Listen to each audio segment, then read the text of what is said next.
ഒരു ഭാഗത്ത് നബി കരീം സല്ലല്ലാഹു അലൈഹി വസല്ലമയും സ്വഹാബത്തും, മറുഭാഗത്താകട്ടെ അബൂജഹലും സംഘവുമാണ്. രണ്ടു കൂട്ടരും അള്ളാഹുവിനോട് പ്രാർത്ഥിച്ചിട്ടാണ് ബദറിലേക്ക് പുറപ്പെടുന്നത്. രണ്ടു കൂട്ടരും അള്ളാഹുവിനോട് പ്രാർത്ഥിച്ചിട്ടാണ് ബദറിലേക്ക് പുറപ്പെടുന്നത്. എന്താ ഓരോരുത്തരും പറയുന്നത്? മഹാരഥന്മാരെ പണ്ഡിതന്മാരെ രേഖപ്പെടുത്തി രണ്ട് കൂട്ടർ പറയാണ്, പിന്നെ അല്ലാഹുമ്മ ഉൻസുർ അലൽ ജുൻദൈൻ, അല്ലാഹുമ്മ ഉൻസുർ അലൽ ജുൻദൈൻ വഅക്രിമുൽ ഫിഅതൈൻ വഖൈരിൽ ഖബീലതൈൻ. അല്ലാഹുവേ, ഏറ്റവും ഉന്നതരായ സത്യത്തിന്റെ പക്ഷത്ത് നിൽക്കുന്ന നിനക്ക് ഏറ്റവും മഹനീയമായ ആളുകളെ നീ, ഈ രണ്ടു കൂട്ടരിൽ ആരാണോ നിനക്ക് ഏറ്റവും പ്രിയമായിട്ടുള്ളത് അവരെ നീ വിജയിപ്പിക്കണമേ എന്നാണ്. അല്ലാഹു സുബ്ഹാനഹു വ തആല പറഞ്ഞു, ഇൻ തസ്തഫ്തിഹു ഫഖദ് ജാഅകുമുൽ ഫത്ഹ്. നിങ്ങൾ വിജയത്തെക്കുറിച്ച് ആവശ്യപ്പെട്ടില്ലേ, ഇതാ വിജയം വന്നിരിക്കുന്നു എന്നാണ്. പക്ഷെ വിജയം ആർക്കാ കിട്ടിയത്? വിജയം ആർക്കാ കിട്ടിയത്? നബി കരീം സല്ലല്ലാഹു അലൈഹി വസല്ലമക്കും കൂട്ടർക്കുമാണ്. അന്നത്തെ പ്രവാചകന്റെ ഒരു സൈന്യത്തിന്റെ വലിപ്പം നമുക്കറിയാം അല്ലെ, വളരെ പരിമിതമായി. യുദ്ധം ഒന്നും ലക്ഷ്യം വെച്ച് പോയതല്ല, യുദ്ധം ലക്ഷ്യം വെച്ചേ പോയതല്ല. പക്ഷെ അപ്പുറത്തുള്ള ആളുകൾ യുദ്ധം ലക്ഷ്യം വെച്ച് വന്നവരാണ്. എല്ലാ നിലക്കും മൂന്നിരട്ടിയും നാലിരട്ടിയും വരുന്ന സൈന്യവും സൈന്യ വ്യൂഹങ്ങളുമായി കൊണ്ടാണ് വരുന്നത്. പക്ഷേ റഹ്മാനായ റബ്ബ് ഈ ടീമിനെ രക്ഷിച്ചു എന്ന് പറയുമ്പോൾ അത് എന്ത് എന്നുള്ളതാണ്. എന്തുകൊണ്ട് അവർക്ക് വിജയം കിട്ടി? അള്ളാഹുവിനോട് ഇരുകൂട്ടരും പ്രാർത്ഥിച്ചിട്ടും ഒരു ടീമിന്റെ പ്രാർത്ഥനയെ റഹ്മാനായ റബ്ബ് മൈൻഡാക്കിയില്ല. നബി കരീം സല്ലല്ലാഹു അലൈഹി വസല്ലമയുടെ പ്രാർത്ഥനയെ മൈൻഡാക്കാനുള്ള കാരണം എന്താണ് എന്നുള്ളതാണ് നമ്മൾ മനസ്സിലാക്കേണ്ടത്. കാരണം ഒരു കൂട്ടിനടുത്ത് തൗഹീദ് ഉണ്ടായിരുന്നു, മറു കൂട്ടിനടുത്ത് തൗഹീദ് ഇല്ലായിരുന്നു എന്നുള്ളതാണ്. അപ്പൊ ഇങ്ങനെയൊക്കെ അല്ലാഹു സുബ്ഹാനഹു വ തആല പ്രാർത്ഥിച്ച ഒരാളെ തന്നെയാണല്ലോ റഹ്മാനായ റബ്ബ് പറയുന്നത് അവർ മുശ്രിക്കാണെന്ന്, അവർ നരകാവകാശികളാണ് എന്ന്. നോക്കൂ നിങ്ങൾ, അവരുടെ വിശ്വാസത്തെ കുറിച്ച് റഹ്മാനായ റബ്ബ് ഖുർആനിൽ പറയുന്നുണ്ട്, നിങ്ങൾ അവരോട് പോയി ചോദിക്ക്, ആകാശ കീർന്ന് മഴ പെയ്യിപ്പിക്കുന്നത് ആരാണ്? ഭൂമിയിൽ നിന്നും സസ്യങ്ങളെ മുളപ്പിക്കുന്നത് ആരാണ്? മരിപ്പിക്കുന്നത് ആരാണ്? ജനിപ്പിക്കുന്നത് ആരാണ് എന്നൊക്കെ ചോദിച്ചാൽ അവരുടെ മറുപടി ഫസയഖൂലൂനല്ലാഹ്, അല്ലാഹു എന്നാണ് അത്ര അവർ മറുപടി പറയാന്ന. അവിടെ വേറെ രണ്ട് പേരും അവർ പറഞ്ഞിട്ടില്ല. ഇങ്ങനെ പറഞ്ഞ ആളുകളെയും അല്ലാഹു സുബ്ഹാനഹു വ തആല മുശ്രിക്കാണെന്നും അവർ നരകത്തിന്റെ അടിത്തട്ടിലാണെന്നൊക്കെ പറയാനുള്ള കാരണം, ഇങ്ങനെയൊക്കെ ഒരു ഭാഗത്ത് അള്ളാഹുവിനെ അംഗീകരിക്കുന്നതോടൊപ്പം അവർക്ക് പറ്റിയ ചില അബദ്ധങ്ങളുണ്ട്. ആ അബദ്ധങ്ങൾ നഊദു ബില്ലാഹ് അറിഞ്ഞും അറിയാതെയും ഇന്നും ചില ആളുകൾ വെച്ച് പുലർത്തുന്നുണ്ട് എന്നുള്ളതാണ് സങ്കടകരം. അതുകൊണ്ട് സുഹൃത്തുക്കളെ, അവർ പറഞ്ഞ കാര്യം എന്താണെന്നറിയാം? അവർ അള്ളാഹുവിന് പുറമെയും മറ്റു ചില ആരാധ്യ വസ്തുക്കളെയും സ്വീകരിച്ചു. അതുകൊണ്ടാണ് നബി കരീം സ്വല്ലല്ലാഹു അലൈഹി വസല്ലം എണീറ്റിട്ട് നിങ്ങൾ ഈ ആരാധിക്കുന്ന എല്ലാവരും ഒഴിവാക്കണം, അള്ളാഹിനെ മാത്രം വിളിക്കണം എന്ന് പറഞ്ഞപ്പോൾ ചോദ്യം എന്താ?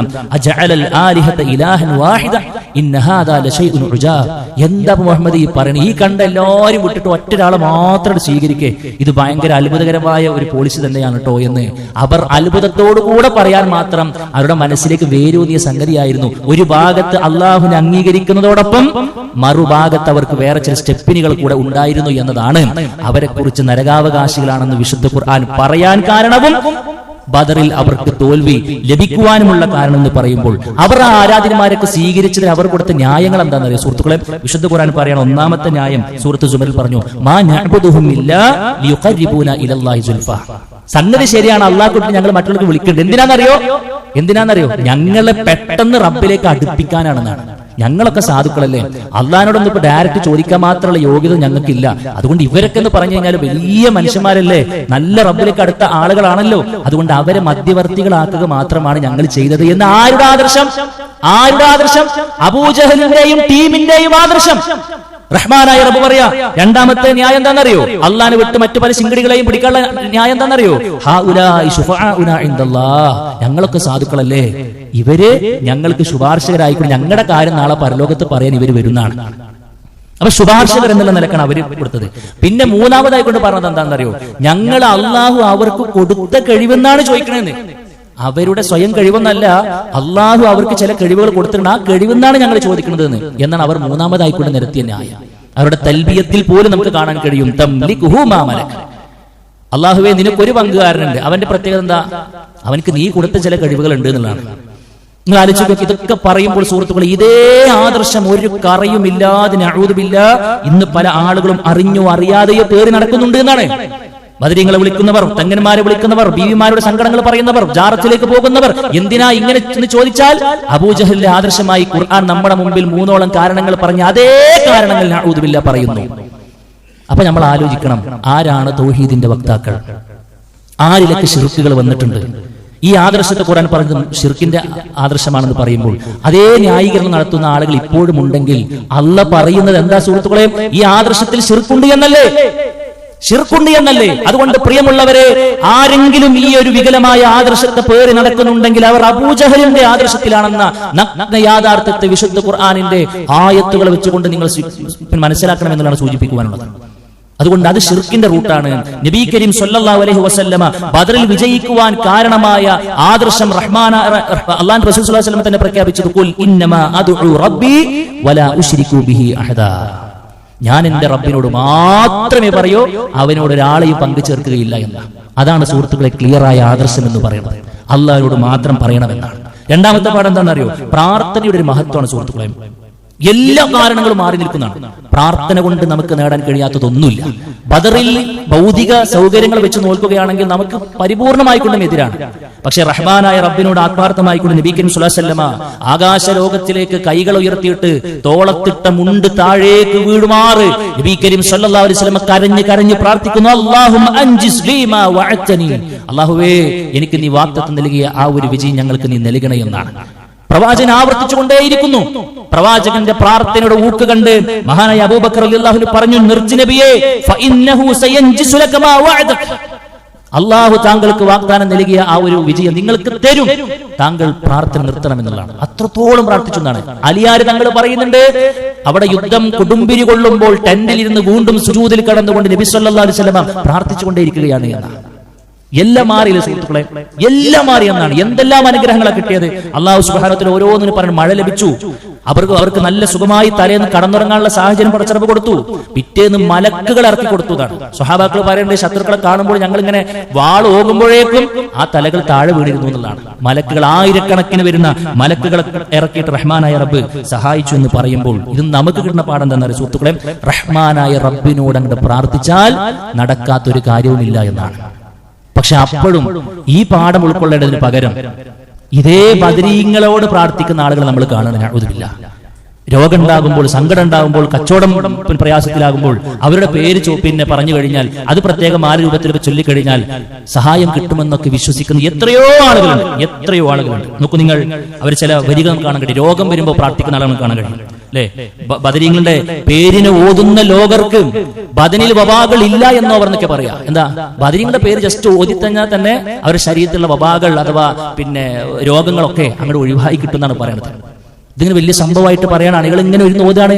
ആലോചിക്കുങ്ങളും മഹാനായ ബിലാൽ റളിയല്ലാഹു അൻഹു അടക്കം, അബൂബൈദ അടക്കം 30,000-ഓളം വരുന്ന ആളുകൾ പകർച്ചവ്യാധി മൂലമാണ് മരിച്ചത്. ബദരീങ്ങളുടെ കൂട്ടത്തിൽപ്പെട്ട പല ആളുകളും പകർച്ചവ്യാധി വന്നിട്ടാണ് മരിച്ചത്. എന്നിട്ട് ആ ബദരീങ്ങളുടെ പേര് പറഞ്ഞാൽ പകർച്ചവ്യാധികൾ പോകുന്നു പറഞ്ഞ എത്രത്തോളം ഒരു അവസ്ഥയാണെന്ന് ആലോചിക്കുമ്പോൾ ദാരിദ്ര്യം നീങ്ങി കിട്ടാൻ വേണ്ടിയിട്ട് ചൊല്ലിയ പറ്റുന്നതാണ്. ബദരീങ്ങളുടെ നേതാവായ നബി കരീം സ്വല്ലല്ലാഹു അലൈഹി വസല്ലം മരിച്ചത് ദാരിദ്ര്യ അവസ്ഥയിലാണ് അല്ലെ? അന്ന് തലേന്ന് പിന്നെ പ്രവാചകൻ സ്വല്ലല്ലാഹു അലൈഹി വസല്ലം വീട്ടിൽ കത്തിക്കാൻ ജൂതന്റെ വീട്ടിൽ നിന്നും പണയപ്പെടുത്തി കൊണ്ടുവന്ന പിന്നെ എണ്ണയാണ് ഉപയോഗിച്ചെന്ന് പറയുമ്പോൾ പ്രവാചകന്റെ ദാരിദ്ര്യം എത്രയാണ് നമുക്ക് മനസ്സിലായിട്ടുണ്ട്. ബദരീങ്ങളുടെ നേതാവാണ് സുഹൃത്തുക്കളെ അല്ലെ?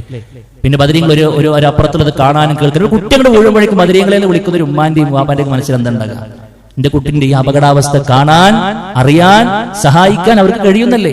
ഇത് ജീവിച്ചിരിക്കുന്ന കാലത്ത് അവർ കഴിഞ്ഞിട്ടില്ല എന്നാണ്.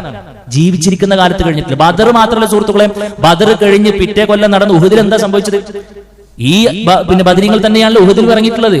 എത്ര വലിയ പിന്നെ പരാജയം ഏറ്റുവാങ്ങേണ്ടി വന്നു ഉഹുദിൽ അല്ലേ? ശത്രുക്കൾ കുഴിച്ചു വെച്ച കുഴിയിൽ വീണില്ലേ? നബി കരീം സ്വല്ലല്ലാഹു അലൈഹി വസല്ലം ശത്രുക്കൾ കുഴിച്ചു വെച്ച കുഴിയിൽ വീണില്ലേ? ഒരു കാലെടുത്ത് വെക്കുന്നത് പോലും ഒരു ഷർറിലേക്കാണെന്ന് മനസ്സിലാക്കാൻ കഴിഞ്ഞില്ല ആർക്ക്? ബദരീങ്ങളുടെ നേതാവായ നബി കരീം സ്വല്ലല്ലാഹു അലൈഹി വസല്ലമക്ക്. ഇതിനാണ് കുട്ടികൾ ഇവിടെ വീഴാൻ പോകുമ്പോഴേക്കും ബദരീങ്ങളെ വിളിക്കാന്ന് പറഞ്ഞു. എത്ര മോശമായ ആദർശമാണെന്ന് ആലോചിക്കുക. അതുകൊണ്ട് സുഹൃത്തുക്കളെ, നമ്മുടെ ബദരീങ്ങൾക്ക് ഒരു പരിധിക്ക് അപ്പുറത്തുള്ളത് കാണാൻ കഴിയില്ല, കേൾക്കാൻ കഴിയില്ല, അറിയാൻ കഴിയില്ല. നബി കരീം സ്വല്ലല്ലാഹു അലൈഹി വസല്ലം യുദ്ധത്തിന് രണ്ടാമത്തെ പകുതി ആകെ പിന്നെ പ്രയാസപ്പെട്ട് കയ്യിന്ന് പോയി യുദ്ധം. എന്നിട്ടോ പ്രവാചകൻ ക്ഷീണിച്ചൊരു പാറന്റെ പുറത്തിരിക്കുമ്പോൾ തൊട്ടപ്പുറത്ത് ഒരു സ്വഹാബി, ഒരു ബദരീങ്ങളെപ്പെട്ട ഒരു സ്വഹാബി വില്ലെടുക്കാണ്, അമ്പ് ചെയ്യാൻ വേണ്ടി നിൽക്കുകയാണ്. ആരിനെ? റസൂൽ കരീം സ്വല്ലല്ലാഹു അലൈഹി വസല്ലമയെ. ശത്രുവാണെന്ന് മനസ്സിലാക്കിയിട്ട് ശത്രുവാണെന്ന് മനസ്സിലാക്കിയിട്ട് ആ ഇരിക്കുന്നത് എന്റെ പ്രവാചകനാണ്, എന്റെ ബദരീങ്ങളുടെ നേതാവാണെന്നൊരു അപ്പുറത്ത് വിട്ടുകഴിഞ്ഞ് ഈ കാഴ്ചക്ക് പരിധിയില്ലേ? അത് അവർക്കുണ്ടായിരുന്നു എന്നുള്ളതാണ്. സ്വഹാബാക്കൾ പരസ്പരം ആള് മാറി വെട്ടി ഉഹുദിൽ, ആള് മാറി വെട്ടി സുഹൃത്തുക്കളെ. ബദരീങ്ങൾക്കാണ് ഈ അബദ്ധങ്ങൾ സംഭവിച്ചെന്ന് പറയുമ്പോൾ അതെന്താണെന്നറിയോ? അവർ പച്ച മനുഷ്യരായിരുന്നുള്ളതാണ്. ഒരു പരിധിക്കപ്പുറത്ത് കാണാൻ കഴിയില്ല, കേൾക്കാൻ കഴിയില്ല എന്നുള്ളത് തന്നെയാണ്. അതുകൊണ്ട് സുഹൃത്തുക്കളെ, ആ ബദരീങ്ങളുടെ ചരിത്രം ഓർക്കുന്ന സമയത്ത് അതൊക്കെ ആ യാഥാർത്ഥ്യം ഉൾക്കൊള്ളുന്നതിന് പകരം അവരെ വിളിച്ച് പ്രാർത്ഥിക്കുക എന്നുള്ളത് തീർത്തും വിരോധാഭാസമാണ്, ശിർക്ക് കലർന്ന വിശ്വാസമാണ്, നരകത്തിലേക്ക് പോകേണ്ടി വരും എന്നുള്ളതാണ് നമ്മൾ മനസ്സിലാക്കേണ്ടത്. മൂന്നാമത്തെ പാഠം എന്താണെന്നറിയോ? റഹ്മാനായ റബ്ബിനെ ഓർക്കേണ്ടതിന്റെ ഒരു മഹത്വമാണ്. യുദ്ധമുഖത്തേക്ക് ഇറങ്ങുമ്പോൾ പോലും അല്ലാഹ് പറയുന്നു, യാ അയ്യുഹല്ലദീന ആമനു ഇദാ ലഖീതും ഫിഅതൻ ഫത്ബുതു, നിങ്ങൾ ശത്രുപാളയത്തെ കാണുമ്പോൾ നിങ്ങൾ ഉറച്ചു നിൽക്കണം. എന്നിട്ടോ വദ്കുറുല്ലാഹ കസീറൻ, ആ യുദ്ധരംഗത്ത് പോലെ നിങ്ങൾ ദിക്റുകൾ ഉരുവിടണമെന്നാണ്. മനസ്സിലും നിങ്ങൾക്ക് റബ്ബിനെ കുറിച്ചുള്ള ഓർമ്മയുണ്ടാകണം, നാവിന്റെ തുമ്പത്തും റഹ്മാനായ റബ്ബിനെ സ്മരിക്കുന്ന ദിക്റുകൾ ഉണ്ടാകണം എന്നുള്ളതാണ്. എങ്കിലോ ലഅല്ലകും തുഫ്ലിഹൂൻ, നിങ്ങൾ വിജയിച്ചേക്കാമെന്നാണ്. സുഹൃത്തുക്കളെ, ദിക്റുകൾ ഒഴിവാക്കിയ ഒരു സമയവും നമുക്ക് ഉണ്ടാകാൻ പാടില്ല എന്നാണ് പറയുന്നത്. അതുകൊണ്ട് റഹ്മാനായ റബ്ബിന്റെ വിജയവും അവിടുന്ന് സഹായവും നമ്മൾ പ്രതീക്ഷിക്കുന്നുണ്ടെങ്കിൽ ധാരാളമായി കൊണ്ട് അള്ളാഹുവിനെ ഓർക്കുന്ന, അള്ളാഹുവിന്റെ സ്മരണ നിലനിർത്താൻ കഴിയുന്ന ചിന്തകളും വാക്കുകളും പ്രവർത്തനങ്ങളുമായി കൊണ്ട് മുന്നോട്ട് പോകാൻ നമുക്ക് കഴിയണമെന്നാണ് അള്ളാഹു സുബ്ഹാനഹു വ തആല നമ്മളെ പഠിപ്പിക്കുന്നത്. അതേപോലെ തന്നെ ഒരുപാട് അതിന്റെ ഓരോ ചെറിയ ഏരിയകളിലേക്ക് പോകുമ്പോഴൊക്കെ നമുക്ക് ഒരുപാട് പാഠങ്ങൾ കിട്ടും. തവക്കുലിന്റെ മഹത്വം നമുക്ക് അവിടെ കിട്ടും, കൂടിയാലോചനയുടെ പ്രസക്തി നമുക്ക് കിട്ടും. വഹയുള്ള നബി കരീം സല്ലല്ലാഹു അലൈഹി വസല്ലം ഒറ്റക്കനെ തീരുമാനിക്കല്ല. എനിക്ക് ഒരുപാട് എക്സ്പീരിയൻസ് ഒന്നും വലിയ വർത്താനം പറഞ്ഞില്ല. സ്വഹാബാക്കൾ എങ്ങനെ വിളിച്ചിട്ടേ നാളെ അത് അങ്ങനെയാണ് നടക്കാൻ പോണത്, നമ്മൾ എവിടെയാണ് സെലക്ട് ചെയ്യുന്നത്. റസൂൽ കരീം സല്ലല്ലാഹു അലൈഹി വസല്ലം ആദ്യം സെലക്ട് ചെയ്ത ഒരു ഏരിയ ഉണ്ടായിരുന്നു. അവിടുന്നാണ് വേറെ സ്വഹാബി എന്ന് പറഞ്ഞ പ്രവാചകർ, നിങ്ങൾ വഹീന്റെ അടിസ്ഥാനത്തിൽ സെലക്ട് ചെയ്ത സ്ഥലമാണോ? അല്ല, ഇത് ഞാൻ ജസ്റ്റ് സെലക്ട് ചെയ്തു എന്നേ ഉള്ളൂ. എങ്കിൽ ഞാൻ മനസ്സിലാക്കുന്നത് ഇതിനേക്കാൾ ഉത്തമം ഇന്നൊരു സ്ഥലമാണ് എന്നാണ്. പ്രവാചകൻ സ്വല്ലല്ലാഹു അലൈഹി വസല്ലം ഈ ആരത് പറയാൻ ഞാൻ അവിടെ നേതാവെന്ന് വലിയ പിന്നെ കാര്യങ്ങളൊന്നും അവിടെ പറഞ്ഞിട്ടില്ല. ശരി, അങ്ങനെയാണ് നിങ്ങളുടെ അഭിപ്രായം എന്താ തന്നെയാണോ? നമുക്കത് എടുക്കാന്നാണ് അല്ലേ? കാര്യങ്ങൾ കൂടിയാലോചിച്ചായിരുന്നു റസൂൽ കരീം സ്വല്ലല്ലാഹു അലൈഹി വസല്ലം ഓരോ മൊമെന്റിലും മുന്നോട്ട് പോയിരുന്നത് നമുക്ക് കാണാൻ കഴിയും. കൂടിയാലോചനക്ക് അത്രയേറെ പ്രസക്തിയുള്ള സുഹൃത്തുക്കളെ, ബദറിന്റെ ചരിത്രത്തിൽ മുന്നോട്ട് പോകുമ്പോൾ നമുക്ക് കാണാൻ കഴിയും മഹാനായ സഅദ് ബിൻ ഖൈസമ റളിയല്ലാഹു അൻഹുവിന്റെ ചരിത്രം അല്ലേ? സ്വർഗ്ഗത്തിന് വേണ്ടി മത്സരിക്കുന്ന, കടിപിടി കൂടുന്ന ഉപ്പയെയും മകനെയും നമുക്കവിടെ കാണാൻ കഴിയും. എന്താ, സഅദ് റളിയല്ലാഹു അൻഹു പ്രായത്തിലെത്തി നിൽക്കുകയാണ്. ബദറിലേക്കുള്ള വിളി വന്നു. രണ്ടുപേരും ഒരേ വീട്ടിൽ നിന്ന് ഇറങ്ങി പോവുകയാണ്. പ്രവാചകന്മാർ ഒരാൾക്കേ പറ്റുള്ളൂ, വീട്ടിൽ ഒരാൾ കാവൽ നിൽക്കണം, ഒരാൾ വന്നാൽ മതി. ഉപ്പാക്ക് പൂതി, ഞാൻ പോകാം. ഹൈസമന്റെ പറച്ചിൽ അല്ലല്ല, ഞാൻ പോയിക്കോളാം എന്നാണ് അല്ലേ? അവസാനം അവർ നറുക്കിട്ടു എന്നാണ്. നറുക്കിട്ടപ്പോൾ നറുക്ക് വീണത് മകൻക്കാണ്. മകന് പറഞ്ഞു, ഇൻഷാ അല്ലാഹ് സ്വർഗത്തിന്റെ കാര്യം അല്ലെങ്കിൽ വാപ്പ നിങ്ങൾക്ക് ഞാൻ നിങ്ങൾ പറഞ്ഞ അനുസരിച്ചിരുന്നു എന്നുള്ളതാണ്.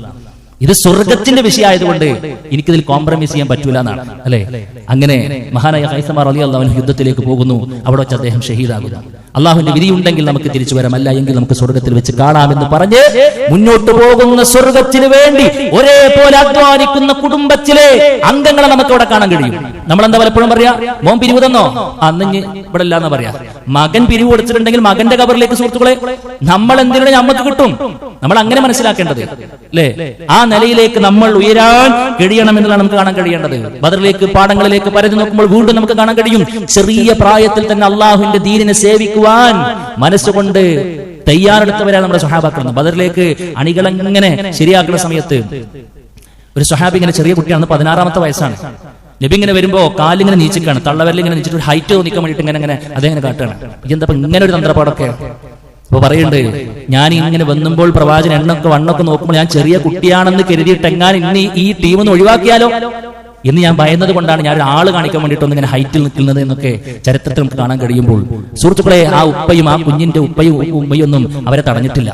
അള്ളാഹുവിന്റെ ദീനി ദഅ്വ രംഗത്തേക്ക് നമ്മുടെ മക്കൾ ഇറങ്ങണം. അവർ വെറും ട്യൂഷനും, അവർ വെറും ഒരു ഭൗതിക ലോകത്തിലെ ഇട്ടാവട്ടത്തിൽ മാത്രം കോഴ്സിന്റെ പിന്നാലെ മാത്രം തിരിയാൻ പോയാലേ ഷഹബാസിനെ കൊന്നു തള്ളിയ പോലെയുള്ള മക്കൾ ഇനിയും ജനിക്കും, അഫാൻമാർ ഇനിയും ജനിക്കും. ദീനി പരിസരത്ത് ജീവിക്കാത്ത മക്കളുണ്ടോ നമുക്ക്? ഇന്നല്ലെങ്കിൽ നാളത്തെ വേദനിക്കുന്ന വാർത്തകളിലെ കഥാപാത്രങ്ങളായി ഒരു പക്ഷേ നമ്മൾ മാറിയേക്കാം. നഅൂദുബില്ലാ. അതുകൊണ്ട് സുഹൃത്തുക്കളെ, ഈ ബദറിന്റെ ചരിത്രമൊക്കെ ആവേശത്തോടുകൂടെ പറഞ്ഞു തീർക്കുക എന്നതിനപ്പുറത്ത് ഓരോ പാഠങ്ങളും സ്വജീവിതത്തിലേക്ക് പകർത്താൻ നമുക്ക് കഴിയേണ്ടതുണ്ട്. അതുകൊണ്ട് അള്ളാഹുവിന്റെ ദീനിന്റെ സേവകരാണോ നമ്മൾ? നമുക്കാണ് വിജയം. ബദറിൽ നമ്മൾ കണ്ടതാണ്. ഒരുപാട് ആളുകൾ ഉണ്ടാകാൻ നല്ല സുഹൃത്തുക്കളെ, പല ആളുകളും വലിപ്പത്തരം കൂടിയിട്ട് സംഘം ചെയ്ത് നമുക്ക് കാണാൻ കഴിയും. അവിടെയാണ് കുറെ ആളുകൾ, ഇവർക്കാണ് കുറെ സൗകര്യങ്ങൾ, ഇന്നോടത്താണ് ആനുകൂല്യങ്ങൾ കൂടുതൽ. അല്ല സുഹൃത്തുക്കളെ, ബദർ ആ ഒരു ചിന്തയെ പൊളിച്ചടക്കുകയാണ്. ആളുകളുടെ ആധിക്യത്തിലല്ല, ആളുകളുടെ മനസ്സിലെ ആദർശത്തിനാണ് വില. ആദർശത്തിന്റെ കൂടെയാണ് റബ്ബുള്ളത്.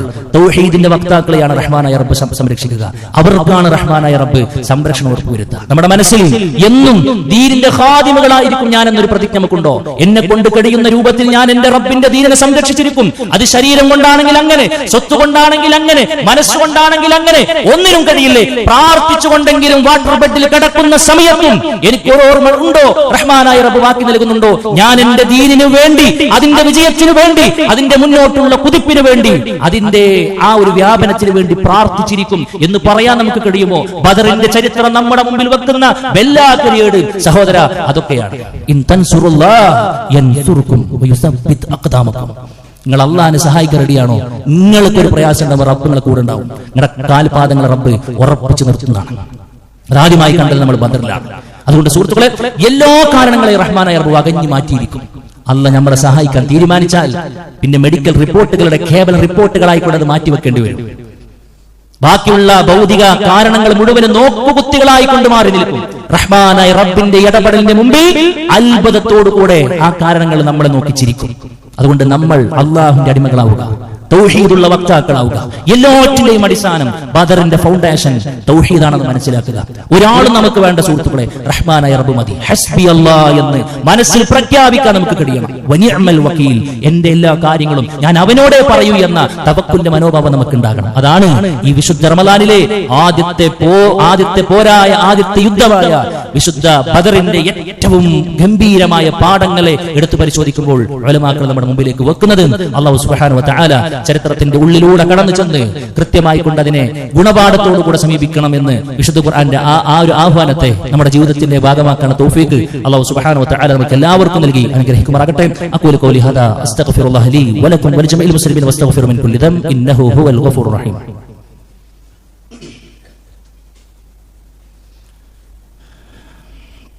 അൽഹംദുലില്ലാഹി വഹദഹ വസ്സലാത്തു വസ്സലാമു അലാ മൻ ലാ നബിയ്യ ബഅദഹ. അല്ലാഹു സുബ്ഹാനഹു വ തആലയുടെ നിയമങ്ങളും നിർദ്ദേശങ്ങളും ജീവിതത്തിന്റെ എല്ലാ മേഖലകളിലും കൊണ്ടു നടക്കണമെന്ന് വീണ്ടും ഓർമ്മപ്പെടുത്തുകയാണ്. സുഹൃത്തുക്കളെ, ആരാധനകൾ മനസ്സറിഞ്ഞ് പെരുപ്പിച്ചുകൊണ്ടിരിക്കുന്ന ഒരു സമയത്തും സന്ദർഭത്തിലുമാണ് നമ്മളുള്ളത്. നമ്മൾക്ക് നിർവഹിക്കാൻ കഴിഞ്ഞ എല്ലാവിധ ഇബാദത്തുകളും റഹ്മാനായ റബ്ബ് പരിപൂർണാർത്ഥത്തിൽ നമ്മിൽ നിന്ന് സ്വീകരിക്കുമാറാകട്ടെ. എല്ലാവിധ പോരായ്മകളും അല്ലാഹു നമ്മിൽ നിന്ന് വിട്ടുപുറത്ത് മാപ്പാക്കി തരുമാറാകട്ടെ. സുഹൃത്തുക്കളെ, സ്വർഗ്ഗത്തിന് വേണ്ടിയുള്ള അധ്വാനത്തിൽ നമ്മൾ ഏറ്റവും കൂടുതൽ ശ്രദ്ധിക്കേണ്ട ഒരു ഏരിയ എന്ന് പറയുന്നത് ദാനധർമ്മം കൂടെയാണ് എന്ന് നമ്മൾ മനസ്സിലാക്കണം. കഴിഞ്ഞൊരു ഖുതുബയിൽ അള്ളാഹുവിന്റെ മാർഗത്തിൽ നാം മനസ്സറിഞ്ഞു കൊടുക്കേണ്ട ഇതിന്റെ ഒരു ആവശ്യകതയും അതിന് കൊടുക്കുമ്പോൾ നമുക്ക് തന്നെ തിരിച്ചു കിട്ടുന്ന ഇരു ലോകത്തിലും നന്മകൾ വിശാലമായി കൊണ്ട് തന്നെ നമ്മൾ ചർച്ച ചെയ്തു. എങ്കിലും നമ്മൾ ഏറ്റവും കൂടുതൽ ശ്രദ്ധിക്കേണ്ട ഒരു പ്രധാനപ്പെട്ട 3 കാര്യത്തെക്കുറിച്ച് സൂചിപ്പിക്കാനാണ് ഉദ്ദേശിക്കുന്നത്. ഒന്നെന്താണെന്നറിയാം സുഹൃത്തുക്കളെ, നോമ്പ് തുറയുമായി ബന്ധപ്പെട്ട കാര്യമാണ്. ഒരു പകൽ റമദാൻ നമ്മളിൽ നിന്ന് കടന്നു പോകുമ്പോൾ നമുക്ക് മാക്സിമം ഒരു നോമ്പൽ നോക്കാൻ പറ്റുള്ളൂ. അല്ലാഹു റസൂൽ പറയാണ്, മൻ അഫ്തറ സായിമൻ കാന ലഹു മിസ്ലു ഉജൂരിഹിം മിൻ ഗൈരി അൻ യൻഖുസ മിൻ ഉജൂരിഹിം ഷൈഉൻ. അല്ലേ? എന്നാൽ നമ്മൾ നോമ്പുകാരനായ പകൽ മുഴുവൻ കഷ്ടപ്പെട്ട് നോമ്പ് നോറ്റ ഒരു മനുഷ്യൻ, അവനെ നോമ്പ് തുറക്കാൻ നമുക്ക് കഴിഞ്ഞു, ഒരാളെ നോമ്പ് തുറക്കാൻ നമുക്ക് കഴിഞ്ഞാൽ അവൻക്ക് എന്താണോ റബ്ബ് കൊടുക്കാൻ പോകുന്ന പ്രതിഫലം അതിലൊരണളവ് പോലും അവർക്ക് കുറയാതെ നമുക്ക് കിട്ടുന്നവരാണ്. അപ്പൊ നമ്മൾ ഒരു ദിവസം നമ്മൾ ഒരാൾ നോമ്പ് തുറക്കാൻ നീത്താക്കിയാൽ ഒരു 30 പേരെയെങ്കിലും ഞാൻ റമദാൻ കഴിയുമ്പോഴേക്കും എന്റെ ചെലവിൽ 30 പേര് നോമ്പ് തുറക്കാം. അതിനെന്താണ് ഞാൻ ചെയ്യുക? അത് ഞാൻ കൊടുത്തിരിക്കും എന്നൊരു ധാരണ നമുക്ക് ഉണ്ടെങ്കിൽ സുഹൃത്തുക്കളെ, എത്ര നോമ്പ് നമുക്ക് കിട്ടും? ഇതൊക്കെ റമദാന്റെ ഉള്ളിൽ കയറിയാലേ നമുക്ക് കിട്ടുള്ളൂ. ഇപ്പൊ നമ്മൾ റമദാന്റെ ഉള്ളിലുള്ളത്. ഇത് കടന്നു പോകുമെന്നതിനെ കുറിച്ച് നമുക്ക് ചിന്തിക്കാൻ കഴിയും. അതുകൊണ്ട് എന്താണെന്നറിയോ, ആത്മാർത്ഥമായി കൂടെ ശ്രദ്ധിക്കണം എന്നുള്ളതാണ് സൂചിപ്പിക്കുവാനുള്ളത്. നമുക്കിവിടെ സൗകര്യം ഉണ്ടല്ലോ, 10-60ഓളം ആളുകൾ പങ്കെടുക്കാം. ഒരു ദിവസം 2500 രൂപയാണ് അതിന് ചെലവ് വരിക എന്നുള്ളതാണ് മനസ്സിലാക്കാൻ കഴിഞ്ഞിട്ടുള്ളത്. നമുക്ക് എന്തെങ്കിലും കൊടുക്കാൻ കഴിയോ സുഹൃത്തുക്കളെ? പരിപൂർണ്ണമായി കൊണ്ടുവന്ന ഒരു ദിവസത്തെ നോമ്പ് 2500 രൂപ ഞാൻ തരാം എന്ന് ആർക്കെങ്കിലും പറയാൻ കഴിയോ? ഒരു 2-3 തവണ ഒരു എണ്ണടിക്ക് അങ്ങനെ വണ്ടി കയറി നമുക്ക് കൊടുക്കേണ്ട പൈസയാണ് ഇപ്പത്, അല്ലേ? റമദാനിലാണെങ്കിൽ നമ്മൾ ഇത്രയേറെ ഇതിനെ കുറിച്ചൊക്കെ ചിന്തിക്കുക. റമദാനിൽ നമ്മൾ 2 പേർക്ക് ഒരു വസ്ത്രം എടുത്ത് ഇറങ്ങുമ്പോൾ നമ്മൾ ടെക്സ്റ്റൈൽസിൽ കൊടുക്കുന്ന എത്രയാണ് നമ്മൾ ആലോചിച്ച് നോക്കണം. റമദാൻ കിട്ടിയിട്ടും നമ്മൾ അള്ളാഹുവിന്റെ അവസരങ്ങൾ വന്നിട്ടും നമ്മുടെ കബറിലേക്ക് എത്രത്തോളം ഒരുക്കി വെച്ചിട്ടുണ്ട് എന്ന് ആത്മാർത്ഥമായി കൂടി ചിന്തിക്കണം. അതുകൊണ്ട് സുഹൃത്തുക്കളെ, ഈ 2500 മുഴുവനായിട്ട് കൊടുക്കാനില്ലേ, എന്തെങ്കിലും കൊടുക്കാൻ പറ്റും. ഒരു ഓഹരി സുഹൃത്തുക്കൾ നമ്മൾ പരമാവധി ചെയ്യാന്നുള്ളതിന് പറയാം. ഒന്നതാണ്. രണ്ടാമത്തെ കാര്യം, നമ്മൾ എപ്പോഴും ശ്രദ്ധിക്കുന്ന ഒന്നാണ്, നമ്മളൊക്കെ ഇപ്പോ നമ്മളെ കുട്ടികൾക്കും മക്കൾക്കൊക്കെ വസ്ത്രവും കാര്യങ്ങളൊക്കെ എടുക്കുന്ന ഒരു തിരക്കിലായിരിക്കും ഉണ്ടാകുക, അല്ലെ? അതിനെക്കുറിച്ച് നമുക്ക് പ്ലാൻ ഉണ്ടാവും. സുഹൃത്തുക്കളെ, ഒരു പ്രയാസപ്പെടുന്ന ഒരു കുട്ടിക്ക് വേണ്ടി നമുക്ക് എന്തെങ്കിലും ചെയ്യാൻ പറ്റും. ഈദ് കിസ്വ എന്ന് പറയുന്ന പ്രൊജക്ട് അതിന് വേണ്ടിയിട്ടാണ്. ഈദ് കിസ്വ എന്താ? പെരുന്നാളിന്റെ അന്ന് പുഞ്ചിരി വിരിയാത്ത, വസ്ത്രം കിട്ടാത്തതിന്റെ പേരിൽ പുഞ്ചിരി വിരിയാത്ത ഒരു കുട്ടി ഉണ്ടാകാൻ പാടില്ല. നമ്മുടെ തീരുമാനം, ഒരു കുട്ടി ഉണ്ടാകാൻ പാടില്ല നമ്മുടെ മഹലിൽ, നമ്മുടെ ശാഖയിൽ. അങ്ങനെ ഒരു പ്രയാസം എന്റെ പിച്ചുണ്ടെങ്കിൽ എനിക്ക് ഓനെ പോലെ ഡ്രസ്സ് കിട്ടിയിരുന്ന് പരിതപിക്കുന്ന ഒരു കുട്ടീനെ ഈദ്ഗാഹിൽ നമ്മൾ കാണാൻ പാടില്ല സുഹൃത്തെ.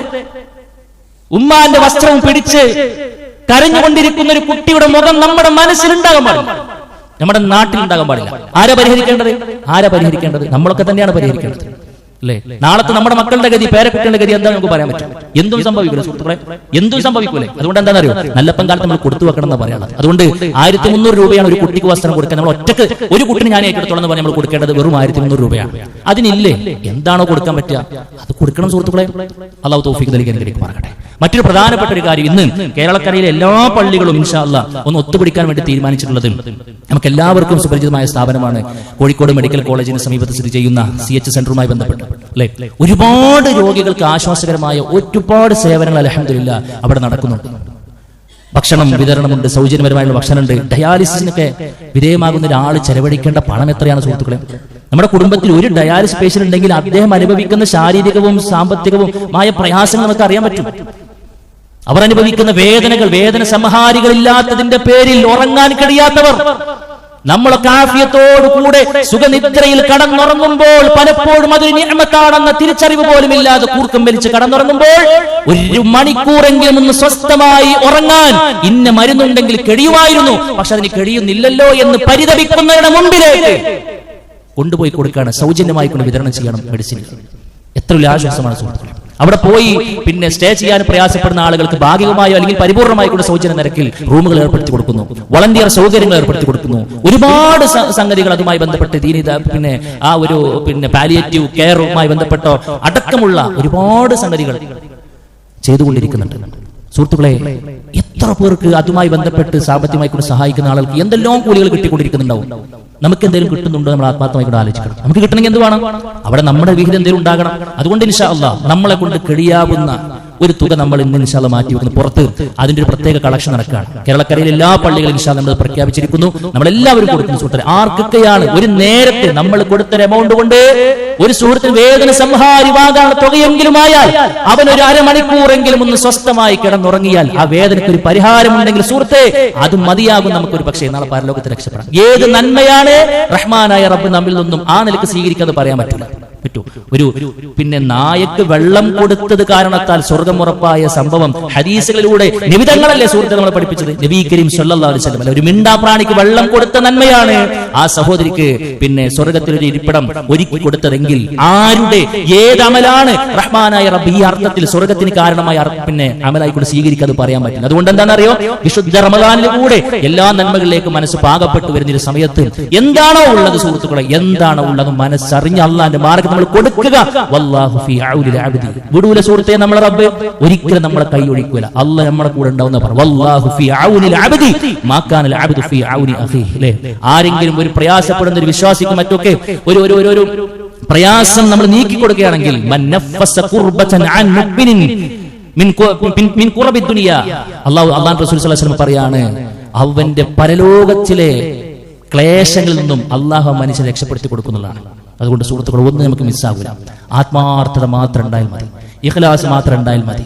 ഏത് സമയത്തും എന്തും വരും എന്നുള്ളൊരു ബോധം നമുക്ക് ഉണ്ടാകണം. ഒരു പക്ഷേ സംഭവിക്കാതിരിക്കട്ടെ, അതിന്റെ ആനുകൂല്യം നാളെ പറ്റേണ്ടി വരിക നമ്മളൊക്കെ ആയാലോ ഒന്നും പറയാൻ പറ്റില്ല സുഹൃത്തുക്കളെ. അതുകൊണ്ട് നമ്മൾ ഇൻഷാ അല്ലാഹ് അതുമായി ബന്ധപ്പെട്ട് നമുക്ക് എന്താണ് ചെയ്യാൻ കഴിയുക അതൊന്ന് ആത്മാർത്ഥമായി കൊണ്ട് ചെയ്യണം എന്നുള്ളതാണ് എന്നോടെന്ന പോലെ സൂചിപ്പിക്കാനുള്ളത്.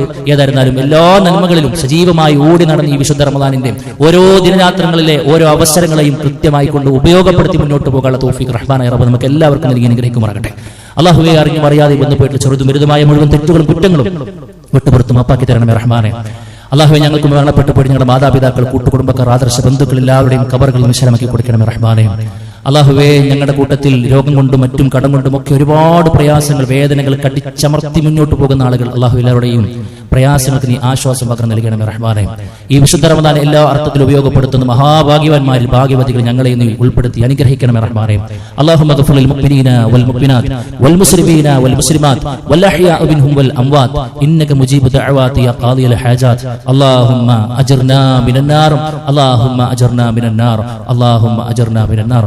ربنا تقبل منا إنك أنت السميع العليم وتب علينا إنك أنت التواب الرحيم. آمين آمين برحمتك يا أرحم الراحمين.